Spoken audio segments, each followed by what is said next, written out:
하나님 말씀 열왕기하 24장 8절에서 20절까지 말씀입니다. 함께 봉독하겠습니다.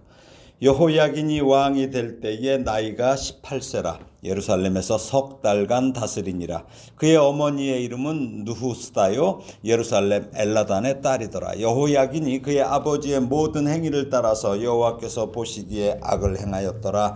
그때에 바벨론의 왕 느부갓네살의 신복들이 예루살렘에 올라와서 그 성을 애워싸니라. 그의 신복들이 애워쌀 때에 바벨론의 왕 느부갓네살도 그 성에 이르니 유다의 왕 여호야긴이 그의 어머니와 신복과 지도자들과 내시들과 함께 바벨론 왕에게 나아가매 왕이 잡으니 때는 바벨론의 왕 8째 해이라. 그가 여호와의 성전의 모든 보물과 왕궁 보물을 집어내고 또 이스라엘의 왕 솔로몬이 만든 것 곧 여호와의 성전의 금 그릇을 다 파괴하였으니 여호와의 말씀과 같이 되었더라. 그가 또 예루살렘의 모든 백성과 모든 지도자와 모든 용사 10,000명과 모든 장인과 대장장이를 사로잡아가매 비천한 자 외에는 그 땅에 남은 자가 없었더라. 그가 여호야긴을 바벨론으로 사로잡아가고 왕의 어머니와 왕의 아내들과 내시들과 나라의 권세 있는 자도 예루살렘에서 바벨론으로 사로잡아가고 또 용사 7,000명과 장인과 대장장이 1,000명 곧 용감하여 싸움을 할 만한 모든 자들을 바벨론 왕이 바벨론으로 사로잡아가고 바벨론 왕이 또 여호야긴의 숙부 마따니아를 대신하여 왕으로 삼고 그의 이름을 고쳐 시드기야라 하였더라. 시드기야가 왕이 될 때에 나이가 21세라. 예루살렘에서 11년간 다스리니라. 그의 어머니의 이름은 하무다리요 림나인 예레미야의 딸이더라. 그가 여호야김의 모든 행위를 따라 여호와 보시기에 악을 행한지라 여호와께서 예루살렘과 유다를 진노하심이 그들을 그 앞에서 쫓아내실 때까지 이르렀더라. 시드기야가 바벨론 왕을 배반하니라. 아멘. 예. 지난 시간에는 여호야김 시대의 바벨론의 두 차례에 걸친 유다 침공에 대해서 살펴보았죠. 그리고 오늘은 유다의 19대 왕이에요. 여호야긴 시대의 세 번째 바벨론의 침공과 두 번째 제2차 바벨론 포수 유수기에 대한 기록입니다. 이 세상에 영원할 것 같은 나라가 망해서 이렇게 역사에서 사라진 신뢰는 무수히 많죠. 성경에 보면 아수르, 또 바벨론, 헬라, 로마도 역사에서 사라졌습니다. 또 1, 2차 세계대전을 일으켰던 독일의 위세는 지금은 사라졌어요. 그리고 또 그 당시 2차 세계대전 당시에 아시아를 식민지 삼고 중국을 집어삼키며 러시아와도 전쟁하고 미국에 선전포고를 했던 일본이 지금 어떻게 됐어요? 우리나라에 이제 여러 가지 면에서 뒤처진다는 보고가 있을 정도로 약해졌습니다. 이처럼 커다란 그 세력을 펼쳤던 나라도 보면은 점점 작아지고 사라져요. 이거 왜 그러냐면 아주 작게 뭐가 스며들듯이 이 스며드는 문제들을 방치하고 이게 이제 누적되면은 결국은 무너지게 됩니다. 지금 남유다가 지금 그런 모양이에요. 이제 멸망의 길로 접어들었어요. 그리고 이제 가속도가 붙어요. 그 이유는 하나님의 율법에서 그들이 하나씩 떨어지고 눈에 보이는 주변 강대국의 그 외적인 모습을 따르며 그것이 그들이 섬기는 신으로 인한 것인 것으로 착각해서 그들의 종교와 섞이다가 이름만 그럴싸한 선민의 나라가 됐기 때문이에요. 하나님께서는 남유다 이전에 북이스라엘이 왜 멸망했는지를 보여주시며 경고하셨어요. 그러시면서 또 여러 차례 남유다에게도 징계의 회초리를 사용하셨어요. 그러면 왜 회초리를 대시겠어요? 죽여버리지 않고 그것은 회개할 수 있는 기회를 주시기 위함이잖아요. 이게 긍휼하심이에요. 하나님의 긍휼하심입니다. 그렇지만 남유다의 왕들은 그럼에도 하나님을 향하지 않고 여호와 보시기에 악을 행하는 짓을 반복적으로 저지른 결과 그 땅에서 이제 토해지는 심판의 심판을 받게 되는데 이제 그 속도도 빨라졌어요. 예. 오늘 보면 8절, 9절을 다시 읽겠습니다. 여호야긴이 왕이 될 때의 나이가 18세라. 예루살렘에서 석 달간 다스리니라. 그의 어머니의 이름은 느우스다요. 예루살렘 엘라단의 딸이더라. 여호야긴이 그의 아버지의 모든 행위를 따라서 여호와께서 보시기에 악을 행하였더라. 예. 8절, 9절은 간단하게 여호야긴의 그 통치 개요와 그에 대한 열왕기 저자의 평가 기록이에요. 예, 여호야긴이라는 이름은 하나님이 세우신다라는 뜻이에요. 그러나 역설적이게도 신앙의 결단이 담긴 이 이름은 정말 좋아요. 하나님이 세우신다. 얼마나 좋습니까? 그렇지만 이 여호야긴에 대한 열왕기서 저자의 평가는 아주 심각하다 못해 참혹해요. 그렇습니다. 아무리 이름을 좋게 지어도 하나님의 율법 밖에서 살아간다면 그저 여호와 보시기에 악을 행하는 악인일 뿐입니다. 예. 그의 아버지 여호야김의 원래 이름은 뭐예요? 엘리야김이죠. 엘리야김은 하나님이 일으키신다예요. 근데 애굽왕 바로느고가 여호야김으로 바꿔줬어요. 근데 그 이름은 멋져요. 여호와가 일으키신다. 똑같아요. 예. 이처럼 이름이 좋아도 이렇게 이방의 왕이 지어주었다면 그 이름은 더더군다나 더욱 아무 의미가 없어요. 그리고 이름값에 맞게 살아야지요. 이름이 좋은 여호야긴도 이름만 좋았던 그의 아버지 여호야김의 그 모든 행위를 따라서 여호와께서 보시기에 악을 행하였기 때문에 멸망의 심판을 시간을 재촉할 뿐이었습니다. 여호야긴은 18살에 즉위해요. 왕위에 올라서 석 달간 다스렸어요. 근데 요시아의 다른 아들 여호아스도 어때요? 석 달만 다스렸어요. 석 달만. 자, 10절, 11절 다시 읽어보겠습니다. 그때에 바벨론의 왕 느부갓네살의 신복들이 예루살렘에 올라와서 그 성을 애워싸니라. 그의 신복들이 애워쌀 때에 바벨론의 왕 느부갓네살도 그 성에 이르니. 여기 그때가 중요합니다. 그때에. 언제예요? 그때가. 여호야긴이 왕으로 즉위하던 그때라는 거예요. 더 정확한 의미로는 그의 아버지 여호야김의 죄악을 본받아 그대로 그 아버지의 그 죄악, 여호와 보시기에 그 악한 일을 그대로 행하던 바로 그때입니다. 그때. 바벨론의 느부갓네살 왕의 신복들이 이때에 남유다를 침공해요. 이것은 바벨론 왕이 직접 아직 출전하지 않죠. 전쟁에. 그럴 정도로 바벨론의 국력이 강성해졌어요. 왕이 나가지 않아도 돼요. 신복들이 해도 충분할 정도로 이 유다의 국력이 어때요? 그 정도로 약화됐다는 의미입니다. 이렇게 느부갓네살 왕이 유다를 다시 침공한 것은 여호야긴의 아버지 여호야김이 바벨론을 배신했잖아요. 그것이 원인이에요. 그런데 성경은 그 궁극적인 원인을 여호야긴이 하나님 앞에서 악을 행한 것에 대한 하나님의 심판에서 찾고 있어요.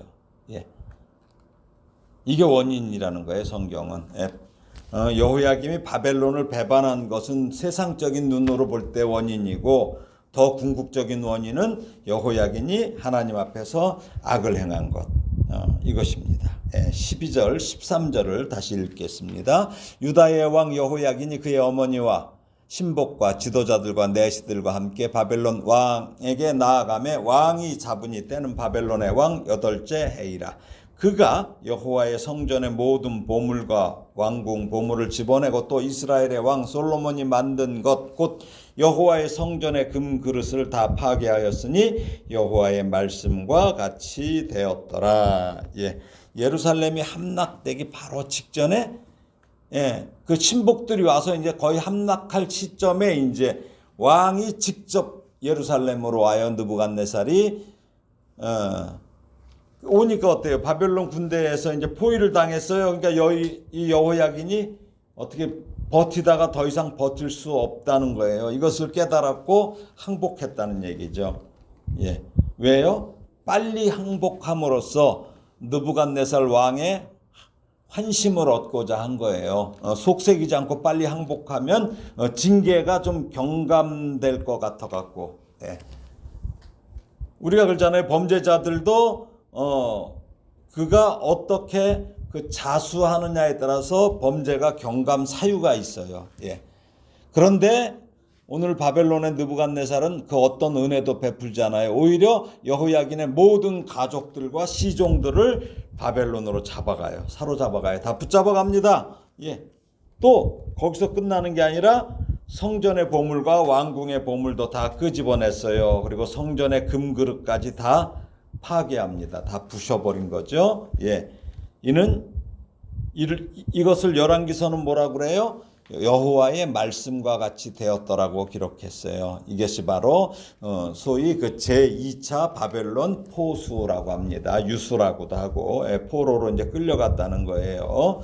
14절에서 16절을 다시 읽겠습니다. 그가 또 예루살렘의 모든 백성과 모든 지도자와 모든 용사 만명과 모든 장인과 대장장이를 사로잡아가매 비천한 자 외에는 그 땅에 남은 자가 없었더라. 그가 여호야긴을 바벨론으로 사로잡아가고 왕의 어머니와 왕의 아내들과 내시들과 나라의 권세 있는 자도 예루살렘에서 바벨론으로 사로잡아가고 또 용사 7,000명과 장인과 대장장이 1,000명 곧 용감하여 싸움을 할 만한 모든 자들을 바벨론 왕이 바벨론으로 사로잡아 가고. 예, 이때 모든 그 관리들이죠. 예, 백성의 지도자들과 용사들 10,000명을 비롯해 장인과 대장장이 뭐예요? 무기를 만들 수 있는 자들이잖아요. 예, 전쟁의 요새를 없애는 거예요. 대항할 요새를 없어요. 이들이 모두 포함됐고 이 당시에 에스겔서 1장 2절을 보게 되면 선지자 에스겔이 이때 잡혀가요.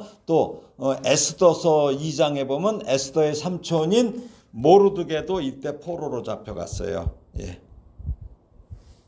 우리가 하나님의 부르심을 받았다고 우리가 모두 하나님의 복된 그 약속에 참여하는 것은 아님을 알게 해요. 지금 이 말씀이 그 말씀이에요. 아주 무서운 경고입니다. 바벨론은 모두 4차례에 걸쳐 유다를 침공하고 3번에 걸쳐서 유다 사람들을 포로로 잡아갔는데 1차 때는 주로 왕족과 귀족들이 포로로 끌려갔어요. 그리고 2차 때에는 유다의 주요 계층이 끌려갔어요. 그리고 3차 때는 이제는 평민까지도 그래갖고 백성 대다수가 끌려가게 돼요. 바벨론은 유다의 모든 귀한 재물뿐만 아니라 그 땅의 인재들까지도 모두 사로잡아가는 거예요. 그래서 이제 유다에는 누구만 남아요? 예루살렘에는 비천한 자들만 남았다고 그래요. 그러니까 어떤 그 반란의 구실도 할 수 있는 게 전혀 없어요. 예, 그 땅은 하나님의 심판으로 인해서 황무함 속에 놓이게 된 것입니다. 옛날 가요 우리나라 그 일제시대 때 히트됐던 그 가요가 황성예터라는 그 가요가 있어요. 황성예터의 밤이 되니 뭐 이래 갖고 이 가요가 원래 고려 시대의 그 나라가 망한 것을 그 이제 노래한 건데 일제 시대에 이걸 부르니까 일본이 못 부르게 했어요. 예. 근데 정말 그렇게 아주 폐허가 돼 버리는 거죠, 나라가. 여기 사로잡아 가매의 원문의 의미는 무슨 얘기냐면 그냥 여기서는 그냥 점잖게 사로잡아 가매죠. 원래 원문은 옷을 벗긴 노예처럼 수치와 모욕을 주며 끌고 갔다입니다. 즉 바벨론은 이 반란의 구심점이 될 수 있는 고위층 노동력과 기술력과 또 이 전투력을 가진 그 다음에 뭐 무기를 만들 수 있는 모든 백성들을 끌고 가는 거예요. 그러면서 유다를 완전히 무력화시켰어요. 비천한 자들만 남았다고 그랬잖아요. 이 비천한 자들만 남은 예루살렘은 더 이상 유다의 수도라고 부를 수 없잖아요. 그게 중심지라고 부를 수 없게 됐어요. 하나님을 정말 힘써 순종했더라면 장구한 복을 그렇게 누릴 누릴 거 아니에요. 그리고 그렇게 누리면서 젖과 꿀이 흐르는 이 땅에서 더 이상 이제는 어때요? 살 수가 없게 됐어요. 예? 이것이 왜 그래요? 그들이 얻은 소득이에요. 어떤 소득? 하나님을 배반하고 우상을 섬기고 세상을 따라가서 얻은 소득이에요. 노동의 대가예요. 그들의 머리 쓴 대가예요. 예, 그렇다면 좀 아까도 말씀드렸지만 이러한 비참의 결과가 초래된 이유는 무엇입니까? 바로 왕과 백성들이 하나님의 말씀과 하나님께 대한 믿음을 저버렸기 때문이에요. 그래서 열왕기서 저자는 이런 왕을 갖다 뭐라고 그래요? 하나님을 자기 등 뒤로 던져버렸다고 하죠. 그 결과예요. 솔로몬이 하나님을 섬기고 하나님 경외했을 때는 어때요? 정말 아름답고 영화로운 위치에 있었잖아요. 그 솔로몬 왕이. 그러나 그가 그 처음에 그 일천 번제를 드릴 때에 그 마음, 그 신앙적인 순전한 신앙적인 삶을 버리고 1,000명의 이방 여인들에게 집착한 결과 솔로몬은 그가 가졌던 모든 것을 다 잃게 됩니다. 그가 그토록 집착했던 그 문보화도 솔로몬의 아들 때에 가서 애굽의 침략으로 다 빼앗기게 되잖아요. 예. 이런 솔로몬의 우상 숭배 이후에 또 나라도 둘로 갈라져요. 남과 북으로 갈라지죠. 찢어지죠.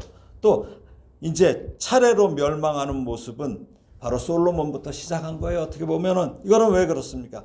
처음 사랑을 잃어버린 결과예요. 이것을 여실히 보여주는 것입니다. 오늘 본문 17절을 다시 읽겠습니다. 바벨론 왕이 또 여호야긴의 숙부 마따니아를 대신하여 왕으로 삼고 그의 이름을 고쳐 시드기야라 하였더라. 바벨론 왕은 이 여호야긴의 숙부 마따니아를 왕으로 세워요. 삼촌이죠, 삼촌. 이 마따니아는 요시아의 셋째 아들이에요.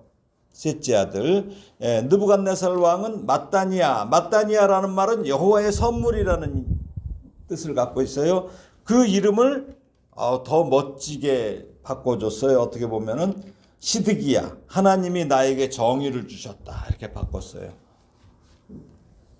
앞서 애굽의 왕 바로느고는 요시아의 아들 여호아스를 석 달 만에 폐위시키지요. 그 다음에 그의 이복 형제인 엘리야김을 왕으로 세우면서 여호야김으로 이름을 강제로 이렇게 개명시켰듯이 바벨론 왕은 이제 마따니아를 시드기야로 강제 개명시킨 거예요. 이름을 바꿔버린 거예요. 정말 안타깝습니다. 한 나라의 왕이 한 사람도 아니라 두 사람이나, 그것도 전무후무했던 여호와 신앙이었던 요시야 왕의 아들 둘이, 하나는 애굽 왕에 의해서, 하나는 바벨론 왕에 의해서 이름이 바뀌어버려요. 이방인 왕에 의해서 이름이 개명됐다는 것은 뭐예요? 이방인의 속국이 됐다는 거예요. 그렇게 이방인 왕에 의해서 이름이 개명됐어요. 나름대로는 멋지게 개명됐지만 그 이름의 뜻과는 전혀 상관없는, 그들은 여호와 보시기에 악을 행했던 자들입니다. 그러면 유다가 앞서는 애굽의 그 종속국 이집트에, 현재는 바벨론의 종속국으로 전락하게 된 원인은 무엇입니까? 그것은 그들이 하나님의 종이 되기를 거부했기 때문이에요. 먼저 멸망했던 북왕국 이스라엘이나 남왕국 유다 백성들은 하나님의 간섭을 싫어했어요. 그래서 그 간섭을 떠나서 자기들 마음대로 살기를 원했어요. 그래서 그들은 하나님을 배반했고 하나님의 계명을 떠나서 자기들 마음대로 행하며 하나님 대신 우상을 숭배했어요. 그래서 하나님은 더 이상 그들을 보호하지 않으시고 그들의 그 상실한 마음대로 내버려 두신 거예요. 그래서 그들은 하나님의 종으로 있을 때 누리던 모든 복을 상실하고 이방인들의 지배 아래서 이제 억압과 고통을 당하였는데, 이것은 그들을 스스로 불러들인 재앙이에요. 어디 하소연할 데도 없고 원망할 수도 없어요.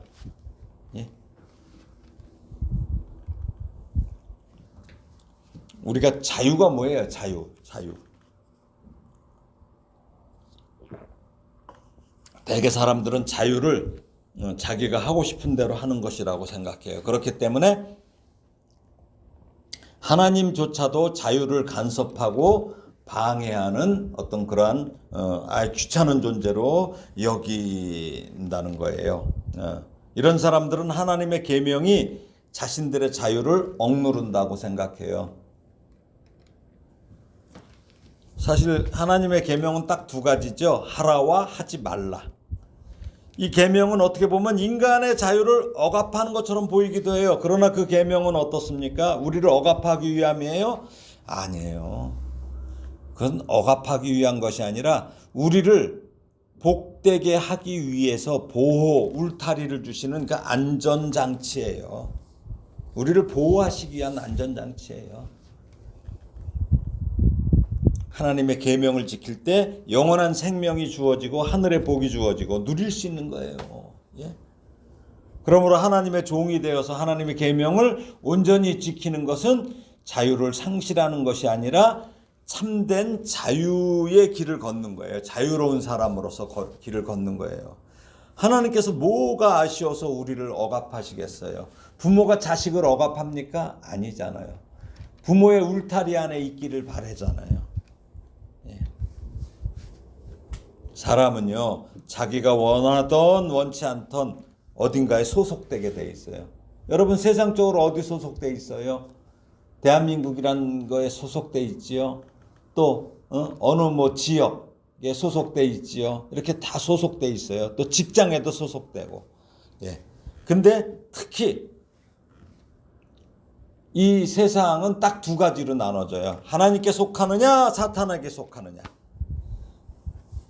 그러니까 하나님께 속해서 하나님의 종이 되지 않으면 사탄에게 속해서 사탄을 섬기며 종노릇하게 돼 있다는 거예요. 하나님을 섬기는 의의 종노릇을 하지 않으면 죄의 종노릇을 하게 되어 있어요. 그런데 가장 안타까운 것은 자기 자신이 그 사탄의 종노릇을 하면서도 그것을 전혀 인식하지 못한다는 것이에요. 그래서 일시적으로는 자유를 누리는 것 같아요. 그렇지만 결국 모든 것을 상실하기 때문에 참 자유라고 할 수 없어요.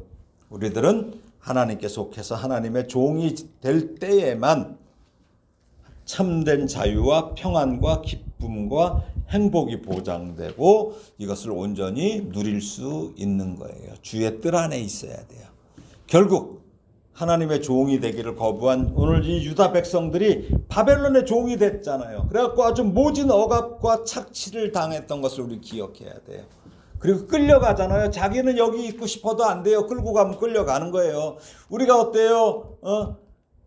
짐승들 목에다 딱 줄여갖고 줄로 묶어서 안 가려고 해도 그 코에다 곱비 끼워갖고 콧줄에 해서 끌어당기면 끌려가잖아요.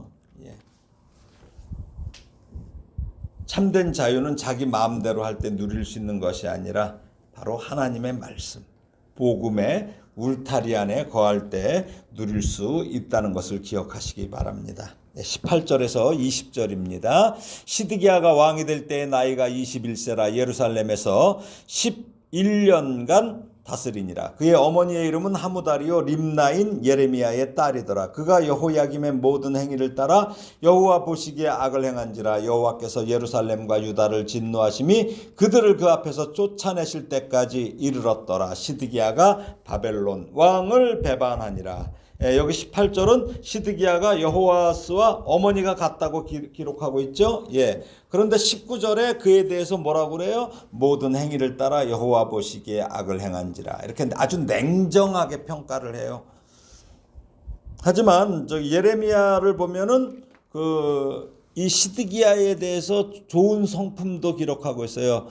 시드기야는 예레미야 37장에 보면 그에 대해서 자주 나오는데 백성들에게도 좀 관심을 보였고 선지자 예레미야에게 어려운 일을 묻기도 했어요. 그러니까 이건 칭찬할 만하죠. 그렇지만 시드기야는 신앙이나 결단력에서 문제가 많은 왕이었어요. 묻기는 해요. 묻기는 해.